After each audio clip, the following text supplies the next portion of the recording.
तो एक सफल व्यक्तित्व के बारे में जानने वाले हैं जिसका नाम चाणक्य है। तो फ्रेंड्स, मैं आपका अपना Neeraj Agarwal, business consultant, motivational speaker. तो फ्रेंड्स, हम लोग आज जानेंगे कि चाणक्य जी ने अपने लाइफ में ऐसे ऐसे क्या क्या कारनामे किए थे जिसके कारण उसे आज भी एक सफल व्यक्तित्व के रूप में जाना जाता है। ऐसा क्या किया था उन्होंने, आज हम लोग यही जानने वाले हैं।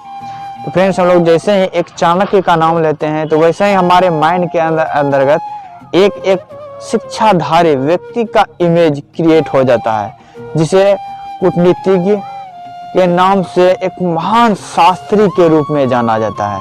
इतना ही नहीं, हमारे भारत में देखा जाए तो इसे एक राजनीतिज्ञ और अर्थशास्त्री के महान व्यक्ति के रूप में जभी जाना जाता है। और इसके बचपन के बारे में बता दूं फ्रेंड्स, तो इसके पिता का नाम जो था वह जनक मुनि हुआ करता था, जनक मुनि था। और उसके पिता एक महान शिक्षक भी हुआ करते थे। तो और मैं बता दूं कि फ्रेंड्स कि इसका नाम इतना ही नहीं, चाणक्य का कुछ और भी नाम हुआ करता था, जैसे वात्स्यायन, कौटिल्य, ऐसे ऐसे बहुत सारे नाम हुआ करते थे। लेकिन इसका मेन पूरा नाम जो था वह विष्णुगुप्त चाणक्य था। इतना ही नहीं, ये भी बता दूं सर, इसे अपने इंडिया के अलावा भी अदर कंट्रीज, अदर देश में भी इसे एक महान नीति शास्त्र के रूप में, विख्यात विद्वान के रूप में देखा जाता है। अब फ्रेंड्स, हम लोग बात करेंगे कि इसके शिक्षा के बारे में। तो चाणक्य जी ने प्राचीन काल के विश्वविद्यालय तक्षशिला में उन्होंने राजनीतिक शास्त्र, समाज कल्याण, न्याय शास्त्र और नीति शास्त्र के बारे में अध्ययन पूरा किया था। और वहां से अध्ययन पूरा करने के बाद वहीं के तक्षशिला विश्वविद्यालय में राजनीतिक शास्त्र के आचार्य के रूप में भर्ती हो गए थे। तो फ्रेंड्स, और कहा जाता है कि चाणक्य जी बहुत ही कठोर और दृढ़ संकल्प वाले व्यक्ति भी थे। तो फ्रेंड्स, इस चीज को हम लोग एक एग्जाम्पल के थ्रू समझेंगे कि कहा जाता है कि चाणक्य जी जब एक बार किसी रास्ते पे निकले हुए थे, किसी ट्रेवल पे जा रहे थे, जब वो रास्ते में जा रहा था तो उस रास्ते में उसे एक कुटीली सी कुसा मिली, नहीं कुटीली झाड़, जिसके अंतर्गत काफी गहरे गहरे कांटा हुआ करते थे। और उसमें चाणक्य जी का पैर जख्मी हो गया, जिससे वो काफी क्रोधित हो उठे। और उन्होंने क्रोधित होते ही उन्होंने उसी समय एक संकल्प किया कि जब तक मैं इस कुटीली सी कुसा को मैं पूरे 100 मूल उखाड़ के ना फेंक दूं, तब तक मैं चैन से नहीं बैठूंगा। और बिना विलंब किए चाणक्य जी ने एक कुदाल, खोदने के लिए एक कुदाल और डालने के लिए एक मट्ठा का व्यवस्था कर लिया। और उसी टाइम उसी कुशीले वाले जगह पे को खोद के उसके पूरे जड़ तक खोदा, जड़ को निकाल दिया और उसके जड़ के जगह पे मट्ठा से भर दिया गया, ताकि वह कुशीला जड़ फिर से उत्पन्न ना हो सके। हम लोग को ये भी पढ़ने के लिए मिला है कि चाणक्य जी ने ही मौर्य वंश की भी स्थापना भी की थी, क्योंकि उसने अपने जीवन काल में बहुत ही मेहनत किए थे, बहुत ही संघर्ष किए थे, बहुत ही तकलीफों के झेलने के बाद उन्होंने मौर्य वंश की स्थापना की थी।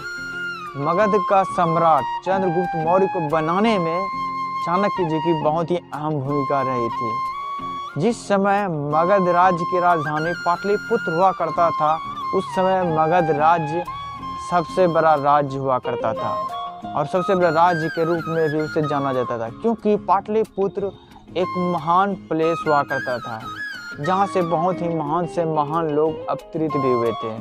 और उसमें कहा जाता है कि पाटलिपुत्र के अंतर्गत बहुत सारे खनिज भी थे उस जमी भूमि के अंदर। इसी कारण उस भूमि का नाम काफ़ी ज़्यादा हद तक फेमस हुआ करता था। और मगध का राजा जो था उस टाइम, वो घनानंद था, जो कि अत्यंत ही लालची इंसान था और वो भोग विलासी पसंदीदार व्यक्ति थे।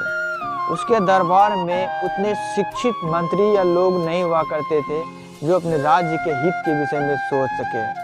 और वह ज़्यादातर राजा का ध्यान जो होता था वह इंटरटेनमेंट पे हुआ करता था, क्योंकि भोग विलासी उसे ज़्यादा पसंद किया करते थे वो। और इसी के बीच एक दिन चाणक्य जी ने अपने साम्राज्य के अपने हित के विषय में बात करने के लिए घनानंद जी के दरबार में पहुँचे और घनानंद जी ने उसकी एक भी बातें ना सुनी और उसे पूरे अपमानित के साथ उसे घर से बाहर निकाल दिया गया और पूरी प्रजा के सामने उसे बहुत बुरी तरह से बेइज्जत किया गया, जिससे सहन नहीं कर पा रहे थे चाणक्य जी। उन्होंने बहुत कठोरता के साथ उस सिचुएशन को महसूस किया और उन्हें उस समय बहुत क्रोध भी आया था। और उसी टाइम चाणक्य जी ने एक संकल्प भी कर लिया, जब तक कि वह राजा घनानंद को उसकी गद्दी से न हटा देंगे तब तक वो चैन से नहीं बैठेंगे। और उसी के बीच घनानंद चाणक्य जी को रस्सी से बांधा गया था, तो उसी टाइम चाणक्य जी का एक बालक से मुलाकात हुआ जिसका नाम था चंद्रगुप्त। उसकी बाली कला देखकर चाणक्य जी अत्यधिक प्रभावित हुए और उस बालक के अंदर एक मगध राज्य का एक भावी राजा लगा, यानी कि वो कल्पना में देखने लगे कि फ्यूचर में चलकर यही लड़का मगध का राजा बन सकता है। और उसी के साथ चाणक्य जी ने वहीं से उस लड़के को साथ में लेके वह अपनी तक्षशिला में पहुंच गए और उस बच्चे को पूरी मेहनत के साथ, जुनून के साथ शिक्षा दीक्षा देने लगा। वेद शास्त्र के बारे में बताएं, राजनीति के बारे में, युद्ध कला के विषय में, इन सब चीज़ों के विषय में उसे शिक्षित किया और बहुत ही कठिन मेहनत के साथ उसे एक शूरवीर योद्धा भी बना दिया। और एक टाइम जब आ गया तब चंद्रगुप्त काफ़ी समझदार हो चुके थे, बड़े हो चुके थे, तो उन्होंने एक सम्राट यानी कि एक भारतीयता का एक संगठन बनाया जिसमें भारतीय लोग हुआ करते थे जो अपने हित के लिए हमेशा लड़ने के लिए तैयार होते थे। और उसी तरह चंद्रगुप्त ने एक अपना संगठन बनाया और चाणक्य जी ने उसी समय चंद्रगुप्त को एक आदेश दिया और उसे प्रेरित भी किया कि तुम मगध पे आक्रमण करो।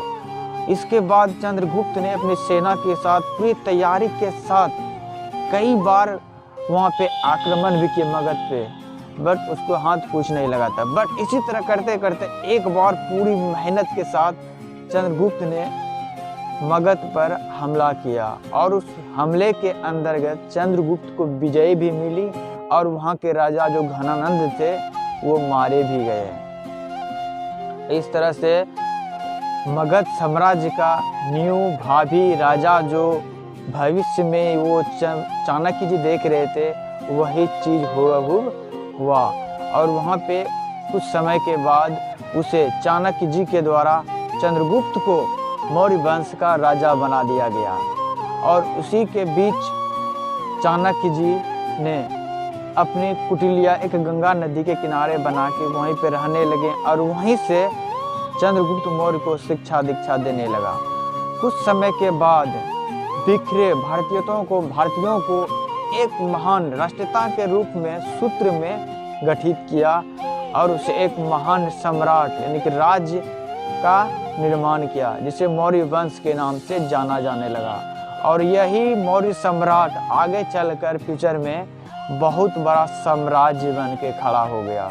इस तरह से चाणक्य जी ने अपने जीवन में इस तरह से काम किए थे जिसके कारण चाणक्य जी को आज भी इतिहास में जाना जाता है। तो फ्रेंड्स, हम लोग इस शॉर्ट कहानी के थ्रू हम लोग एक चाणक्य जी के एक सक्सेस व्यक्तित्व के बारे में समझ चुके हैं।